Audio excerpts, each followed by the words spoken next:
So, hello Afnan, once again a very good morning to you. Welcome to our social science class. Yes, आज हम लोग economics का एक chapter start करने चल रहे हैं जिसका नाम है food security in India.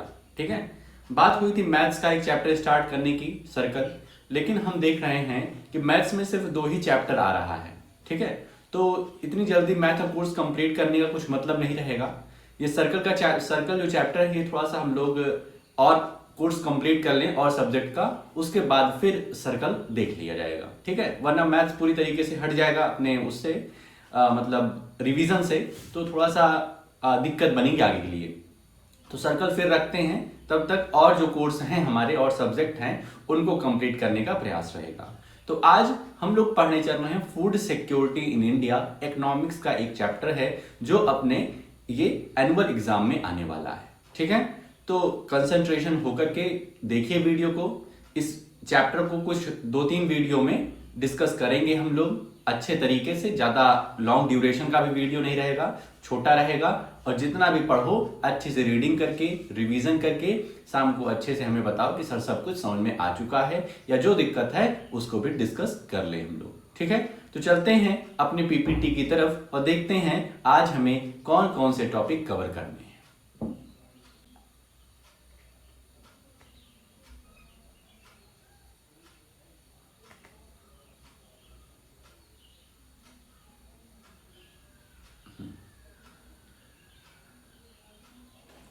Chapter number 4 food security in India.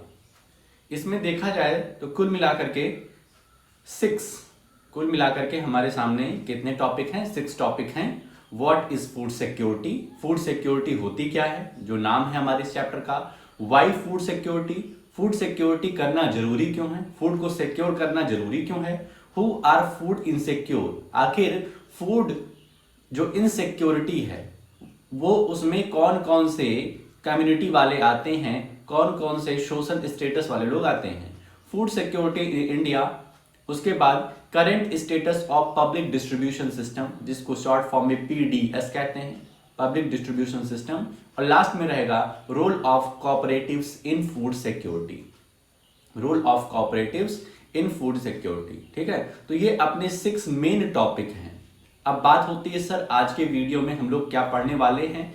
तो आज के वीडियो में हम लोग डिस्कस करेंगे सबसे पहले फूड सिक्योरिटी होती क्या है, फूड सिक्योरिटी जरूरी क्यों है, और हु आर फूड इनसिक्योर, इसका हम लोग हाफ पार्ट लेंगे. ठीक है, मतलब ये छोटे छोटे टॉपिक्स हैं, इसलिए 3 टॉपिक्स लगभग आज हम लोग ले रहे हैं, 2 एंड हाफ. ठीक है, तो अब चलते हैं सीधे अपनी एनसीईआरटी पर. ये रहा अपना chapter food security in India.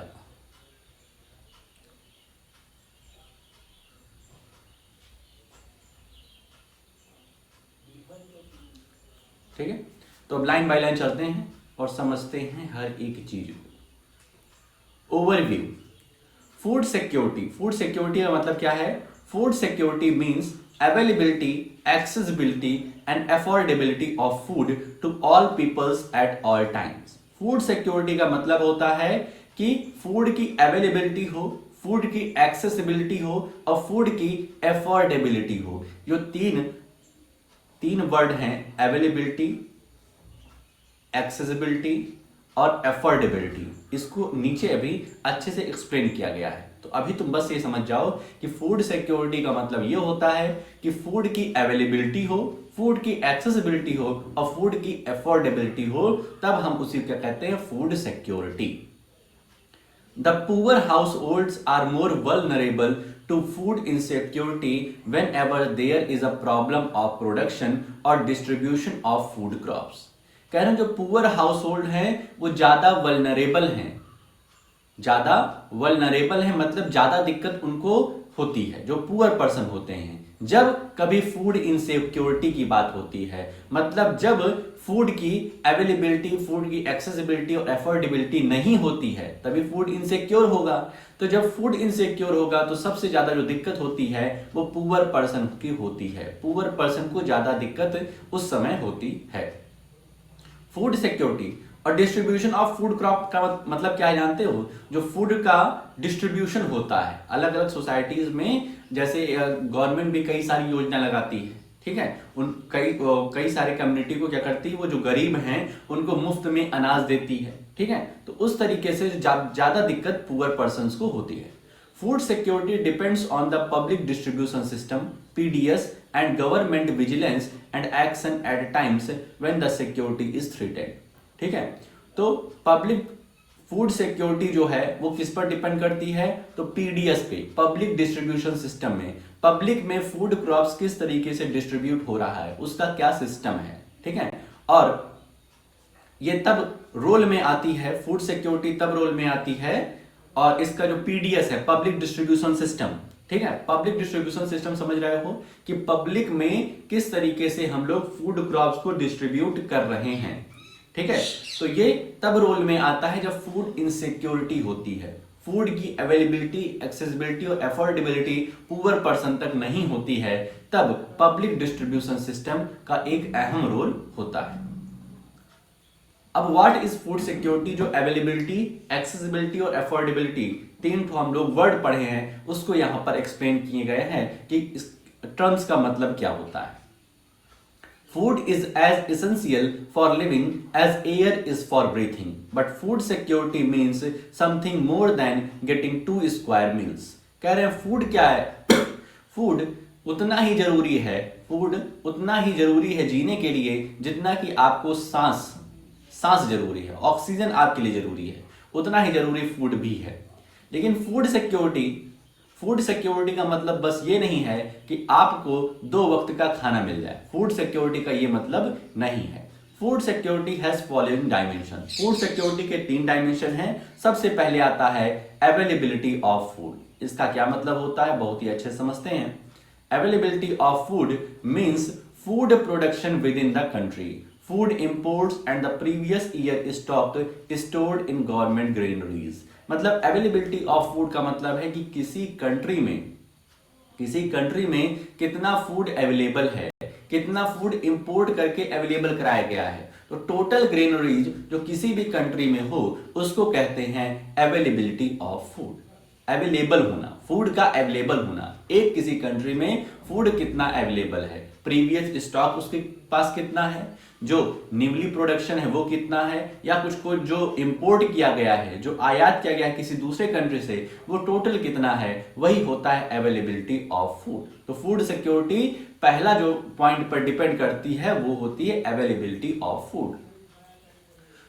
दूसरा है एक्सेसिबिलिटी। एक्सेसिबिलिटी ऑफ फूड का मतलब है means food is with in reach of every person, means food is with in reach of every person, मतलब हर एक आदमी, हर एक नागरिक, देश के नागरिक के पहुंच में हो फूड, हर एक नागरिक के पहुंच में हो फूड, वो जब चाहे उसको पा सकता है, तब उसकी कहते हैं एक्सेसिबिलिटी।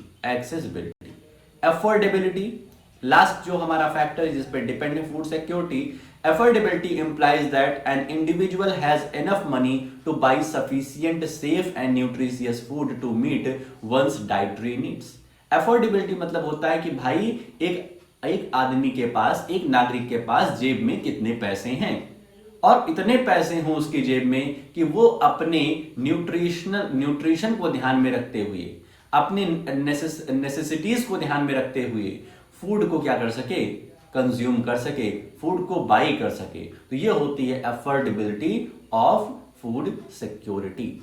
ठीक है, समझ गए। फूड सिक्योरिटी जो 3 पॉइंट्स पे डिपेंड है।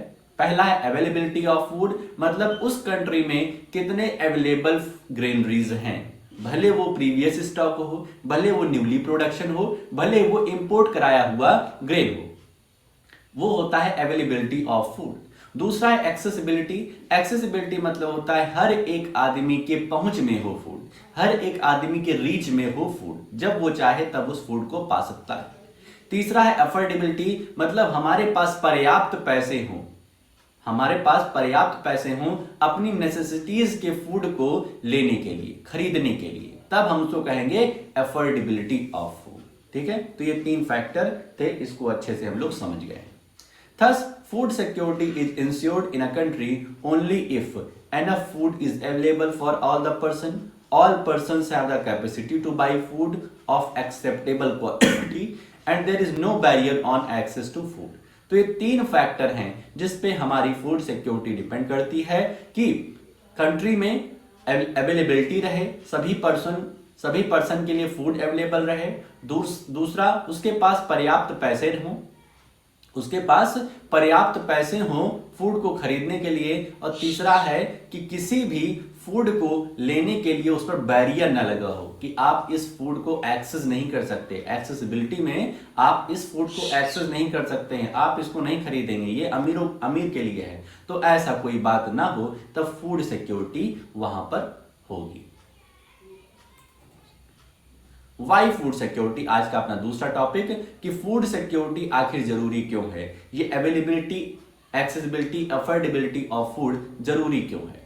The poorest section of the society might be food insecure most of the times while persons above the poverty line might also be food insecure when the country faces what? Faces a national disaster calamity like earthquake, drought, flood, tsunami, widespread failure of crops causing famine etc। कह रहे हैं जो हमारी society के एक poorest section होता है और एक जो मिडिल सेक्शन होता है, जो पॉवर्टी लाइन से जस्ट अबव रहता है, तो उनको क्या होता है, उनको ये फूड इनसिक्योरिटी की जो फीलिंग है, जो कॉन्सेप्ट है, वो उन पर ज्यादा इफेक्ट डालता है। क्यों? क्योंकि यही एक ऐसा तबका है या तो जो बहुत कम कमाता है या तो बस वो इतना कमा लेता है कि अपने 2 वक्त की रोटी का जुगाड़ कर पाता है। ठीक है, उसके पास इतने पैसे नहीं होते हैं कि अलमारी पे गड्डियां लगी हुई हैं, उसके पास इतने पैसे नहीं हैं। तो जब भी कोई भी कैलेमिटी आती है, कोई भी नेचुरल डिजास्टर आ रहा है, सुनामी है, अर्थक्वेक है, फेमाइन है, ये ड्रॉट है, तो ये सब जब भी आता है तब उनको क्या होती है, कोई महामारी आ गई जैसे कोविड आ गया, तो इसमें वो लोग सफर कर जाते हैं। उनकी फूड सिक्योरिटी पर एक क्वेश्चन मार्क लग जाता है कि आखिर वो अपने फूड को सिक्योर कैसे करेंगे। समझ में आ रहा है? How is food security affected during a calamity. अब यहां पर हम देखने चल रहे हैं कि किसी कैलेमिटी में, किसी नेचुरल डिजास्टर में किस तरीके से फूड इनसिक्योर होता है। ड्यू टू नेचुरल कैलेमिटी से ड्रॉट, यहां ड्रॉट का एग्जांपल लिए, सूखे का एग्जांपल लिए कि सूखा पड़ गया है, फसलें हुई ही नहीं। Total production of food grain decreases, it creates a shortage of food in the affected areas. ठीक है, कह रहे हैं जब भी कैलेमिटी में, यहां पे एग्जांपल लिए हैं ड्रॉट का, तो जब भी सूखा होगा तो फूड ग्रेन्स की जो प्रोडक्शन है, जो उसकी उत्पादकता है, वो क्या हो जाएगी, डिक्रीज हो जाएगी। जब डिक्रीज हो जाएगी तो शॉर्टेज ऑफ फूड, भाई इंसान तो उतने ही हैं उस एरिया में, लेकिन फूड ग्रेन क्या हो गया, शॉर्ट पड़ गया, तो फिर क्या होगी, उन लोगों को दिक्कत होगी, वो भूखमरी से मरने लगे जाएंगे। Due to shortage of food, the prices goes up. At the high prices, some people cannot afford to buy food. If such calamity happens in a very widespread area or it is stretched over a longer time period, it may cause a situation of starvation. कह रहे हैं जब कभी सूखा पड़ेगा तो हमारी जो प्रोडक्शन है वो डिक्रीज होगी। जब प्रोडक्शन डिक्रीज होगी तो उसकी डिमांड क्या होगी, बढ़ेगी। ठीक है, जब प्रोडक्शन कम हो जाती है तो डिमांड उसकी बढ़ने लग जाती है, और डिमांड बढ़ता है तो प्राइस भी बढ़ने लग जाता है, प्राइस बढ़ने लग गया। जैसे कई बार अपने ही देश में हुआ है कि प्याज की प्रोडक्शन बहुत कम हो गई है। जब प्याज की प्रोडक्शन कम होती है तब क्या होता है, उसका प्राइस वो डिक्रीज होता है, उसकी प्रोडक्शन डिक्रीज हुई तो उसका प्राइस ऑटोमेटिक बढ़ जाता है, और फिर आम आदमी प्याज नहीं खरीद सकता है, प्याज के प्राइस को अफोर्ड नहीं कर सकता है कि 100 किलो 150 रुपए किलो प्याज ले। ठीक है, इतना वो फिर अफोर्ड नहीं करता है। समझ में आ रहा है? तो यहां पे देखो दिक्कत हो रही है कि ड्रॉट पड़ा तो फूड ग्रेन्स की प्रोडक्शन नहीं हुई, फूड ग्रेन्स की प्रोडक्शन डिक्रीज हुई तो वहां उसका डिमांड, उसका क्या बढ़ा, डिमांड बढ़ने के साथ साथ उसका प्राइस भी बढ़ गया। जब प्राइस बढ़ा तो पुअर पर्सन ने कहा कि अब हम इसको अफोर्ड नहीं कर पा रहे हैं, तो वो क्या हो गए, फूड इनसिक्योर हो गए, क्योंकि अब अफोर्डेबिलिटी ऑफ फूड क्या हो गई, उसमें वो क्या हो गए, डाउन हो गए। अवेलेबिलिटी भी कम हो गई, एक्सेसिबिलिटी भी कम हो गई, तो इस वजह से फूड इनसिक्योर हो गया। और स्टारवेशन का मतलब क्या होता है? भूखमरी, भूख के कारण मर जाना। A massive starvation might take a turn of famine. A massive starvation might take a turn of famine. और जब बहुत ही ज्यादा स्टारवेशन होता है तो ये फेमाइन का रूप ले लेती है। अब फेमाइन, फेमाइन मतलब जानते हो, यहां पे एक्सप्लेन किए हैं। अब famine is characterised by widespread deaths due to starvation and epidemics. Epidemics मतलब महामारी, कॉज्ड बाय, जैसे कोरोना एक एपिडेमिक्स था, epidemics caused by forced use of contaminated water or decaying food and loss of body resistance due to weakening from starvation। तो famine क्या है? Famine में एक वाइड स्प्रेड डेथ होती है, एक लार्ज एरिया में ज्यादातर लोग खत्म होने लग जाते हैं, जिस तरह कोविड में हो रहा था कि हर मोहल्ले में सुनाई दे रहा है कि अरे वो मर गया, अरे वो मर गया, कल तो उससे मिले थे, आज उसकी डेथ हो गई। तो इस तरीके से फेमाइन क्या है? जब स्टारवेशन और एपिडेमिक्स, कोई महामारी के कारण या फिर भूखमरी के कारण लोग क्या करते हैं? कंटेमिनेटेड वाटर पीने के लिए मजबूर हो जाते हैं, खराब खाना खाने के लिए मजबूर हो जाती हैं, क्योंकि अच्छा खाना है नहीं, तो धीरे धीरे उनकी बॉडी क्या होने लगती है? वीक होने लगती है। उनके जो न्यूट्रिशनल उनको रिक्वायरमेंट है वो उनको नहीं मिल पाती, और धीरे धीरे करके वो क्या होते हैं? मरने लग जाते हैं। इसी को क्या कहा गया है? Famine. The most devastating famine that occurred in India was the famine of Bengal in 1943। सबसे खतरनाक जो फेमाइन इंडिया में हुई है अभी तक वो 1943 बिफोर इंडिपेंडेंस हुई थी बंगाल में। This famine killed 30 lakh people in the province of Bengal. और ये लगभग 30 लाख लोग खत्म हो गए थे प्रोविंस ऑफ बंगाल में। Do you know who affected most by famine? क्या तुम्हें पता है फेमाइन से ज्यादातर कौन इफेक्ट होता है? The agriculture labourers, fisherman, transport workers and other casual labourers were affected by the most by dramatically increasing price of rice. They were the ones who died in this famine. ठीक है, देख रहे हो famine में वही लोग खत्म हो रहे हैं जो बिलो टू पॉवर्टी लाइन है या पॉवर्टी लाइन के जस्ट अबव है, ज्यादा अमीर नहीं है। ठीक है, तो वही लोग इसमें ज्यादा अफेक्टेड होते हैं। देख रहे हो एग्रीकल्चर लेबरर्स मतलब रेगुलर इनकम जिनकी नहीं है, कोई रेगुलर इनकम का स्रोत उनके पास नहीं है, कभी ज्यादा कभी कम कभी बिल्कुल नहीं, इस तरीके से जिसकी कमाई रहती है वो कोई भी फेमाइन आती, कोई भी ये नेचुरल डिजास्टर आता है तो वो ज्यादा अफेक्टेड होते हैं और उनकी फूड इनसिक्योरिटी होती है। लेट्स डिस्कस में यहाँ पर 2 क्वेश्चन पूछा गया है, इसको देख लेना, समझ लेना, उसके बाद सजेस्टेड एक्टिविटी इसको भी पढ़ना, देखना इसमें से कौन कौन सी एक्टिविटी तुम परफॉर्म कर सकते हो खुद से। ठीक है, जो कर सकना वो बिल्कुल करना। Nothing like the Bengal famine has happened in India again, but it is disturbing to note that even today there are places like Kalahandi and Kashipur in Odisha where famine-like conditions have been existing for many years and where some starvation deaths have also been reported। कह रहे हैं Bengal famine जैसा फिर India में कभी नहीं हुआ, लेकिन अभी भी कोई बहुत खुश होने की बात नहीं है। कह रहे हैं इंडिया में एक ओडिशा में प्लेस है कालाहांडी और काशीपुर, जहां पर आज भी भूखमरी के कारण, स्टारवेशन के कारण, फेमाइन के कारण लोग मर रहे हैं, लोगों को दिक्कत हो रही है। ये रिपोर्टेड है, ये अखबारों में देखने को हमें मिलता है। Starvation deaths are also reported in Baran district of Rajasthan, Palamau district of Jharkhand and many other remote areas during the recent years. कह रहे रिसेंट ईयर्स में बारन डिस्ट्रिक्ट जो है राजस्थान में, वहां पर स्टारवेशन की रिपोर्ट हुई है कि लोग भूखमरी के कारण, खाना ना मिलने के कारण मर रहे हैं।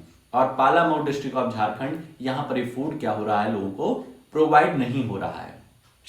रिमोट एरियाज मतलब ऐसे एरिया जहां पर ज्यादातर लोग ना जाते हों, ठीक है, बहुत ही सुनसान इलाका, वहां के लोग भी ये स्टारवेशन के कारण डेथ हो रही उनकी। Therefore, food security is needed in a country to ensure food at all times।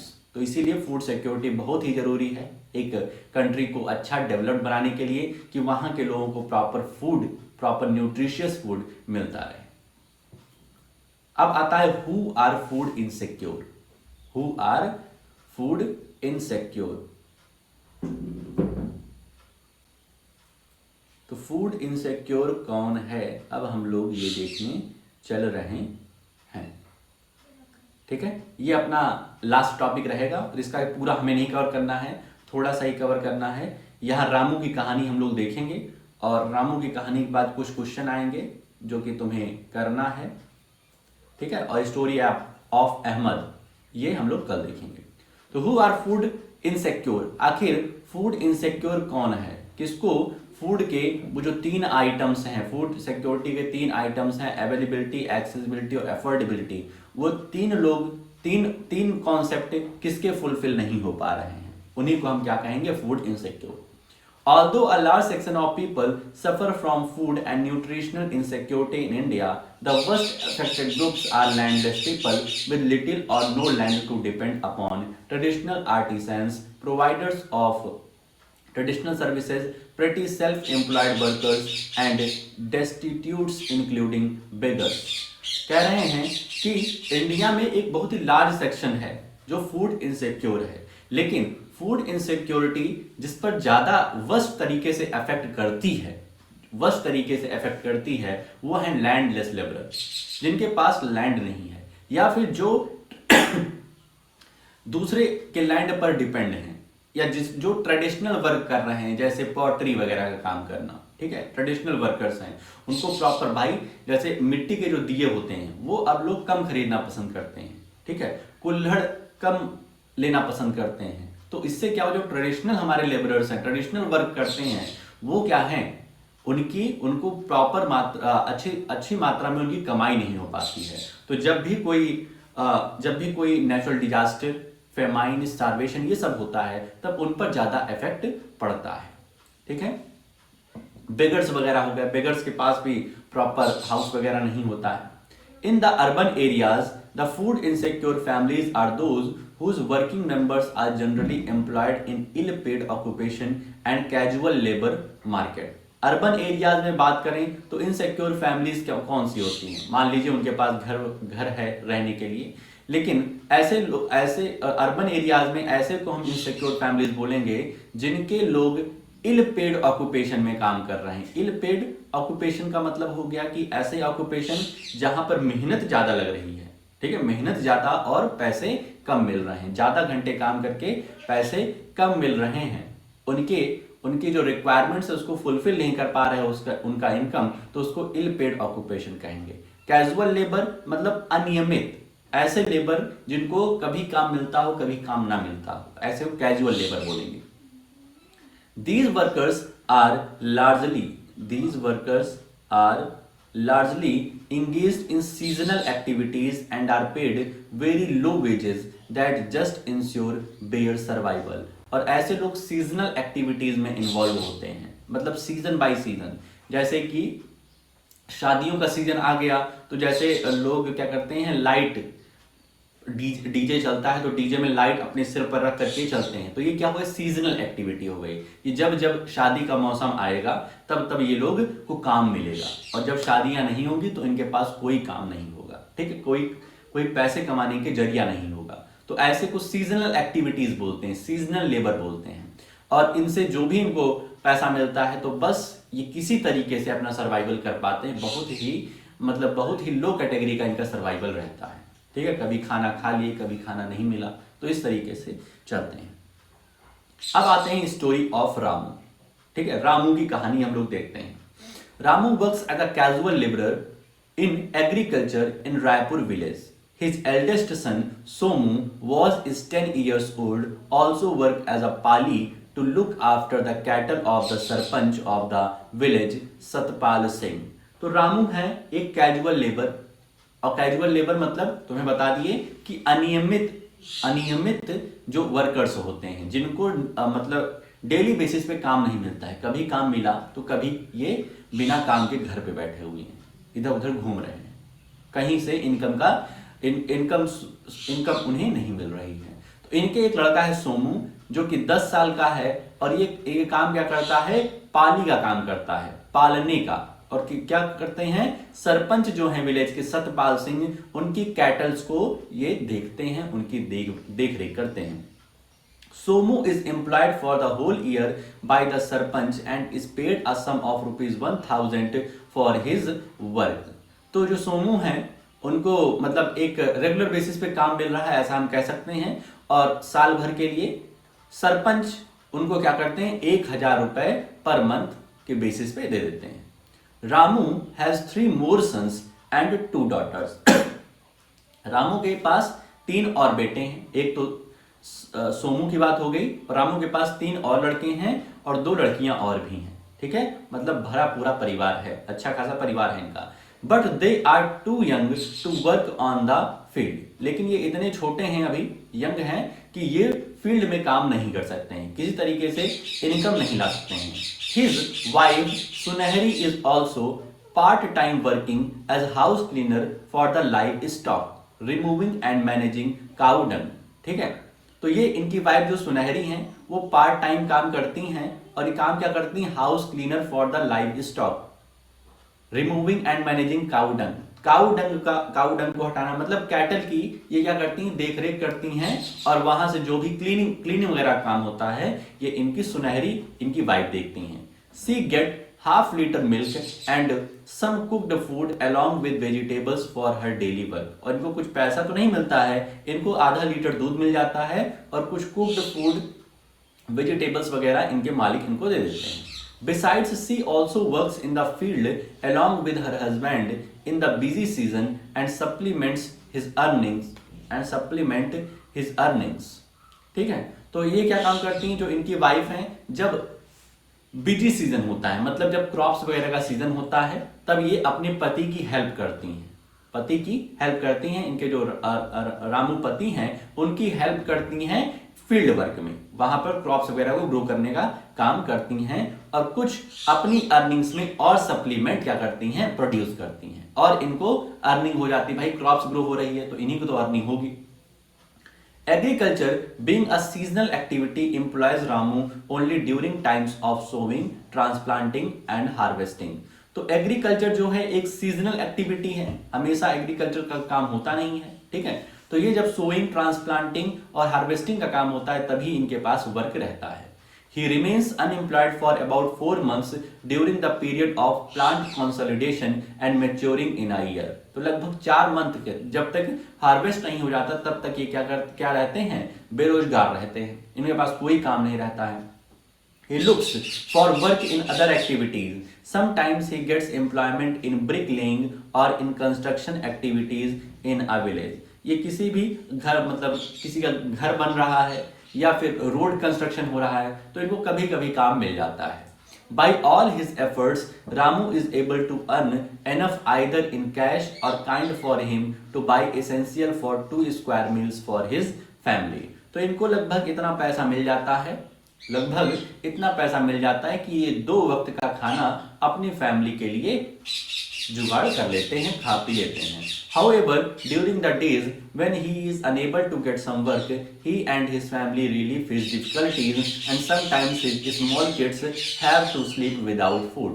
लेकिन जब इनके पास काम नहीं रहता है तब बहुत ही दिक्कत बनती है। तुमको लगेगा अरे 3 लोग काम कर रहे हैं, 3 लोग पैसे ला रहे हैं, कैसे पैसे की कमी हो जाती है। लेकिन भाई साहब इनके जो सोमू है, सोमू को छोड़ करके किसी के पास रेगुलर वर्क नहीं है, बाकी सब क्या है, कभी वर्क मिल रहा है कभी नहीं मिल रहा है। तो ये लोग जो हैं फूड इनसिक्योर है। ठीक है, फूड इनसिक्योर है। Milk and vegetables are not a regular part of meals in the family. ठीक है, मिल्क और वेजिटेबल्स रेगुलर बेसिस पे इनकी जो मम्मी है सुनहरी, उनको मिलता नहीं है। Ramu is food insecure during 4 months when he remains unemployed because of the seasonal nature of agriculture work. 4 month के लिए ये फूड इनसिक्योर रहते हैं और अनएम्प्लॉयड रहते हैं, इनको कुछ बहुत ही कम खाना पीना ये लोग जुगाड़ कर पाते हैं। तो इस तरीके से रही रामू की कहानी। अब रामू की कहानी पर ही यहाँ पर कुछ क्वेश्चंस हैं, तो जो भी क्वेश्चन है भाई साहब इसको अपनी कॉपी में लिखना। ठीक है, ऐसा नहीं कि क्वेश्चन पढ़े और मन में ही आंसर शाम को बता दोगे, ऐसा नहीं। ये जितने भी क्वेश्चन हैं इनके आंसर अपनी कॉपी में अच्छी हैंडराइटिंग में लिखोगे। ठीक है, तो जितने भी क्वेश्चन है लेट्स डिस्कस हो गया, एक ये वाला और फिर इसके ऊपर ये सजेस्टेड एक्टिविटी। इसमें भी अगर कुछ क्वेश्चंस हैं, ठीक है, तुम देखना इसको क्वेश्चन है तो खुद से कॉपी में कर लेना। लेट्स डिस्कस, इसमें जो क्वेश्चंस हैं इसको भी कॉपी में करना, ठीक है। और काम क्या करोगे, हाँ, ये अवेलेबिलिटी, एक्सेसिबिलिटी और अफोर्डेबिलिटी की डेफिनेशन कॉपी में लिखना। और इसको शायद हमने हाँ, इसको हमने नहीं पढ़ा है, इन द 1970s वाला, ठीक है। इसको जरा रीडिंग कर लेना और देखना इसमें क्या कुछ अलग चीज़ है, जो चीज़ समझ में नहीं आ रही वो शाम को हमसे पूछ लेना, ठीक है। तो अब तुम्हारा काम क्या क्या रहेगा बता दिया हूँ कि जितना पढ़ाया है इसकी प्रॉपर रीडिंग करके जो भी क्वेश्चन है अपनी कॉपी में कर लेना और सब कुछ शाम 7 बजे भेज देना हमें व्हाट्सएप नंबर पे, ठीक है। तो आज के लिए अपने इस वीडियो में हम लोग इतना ही रखते हैं, मिलते हैं नेक्स्ट वीडियो में, ओके।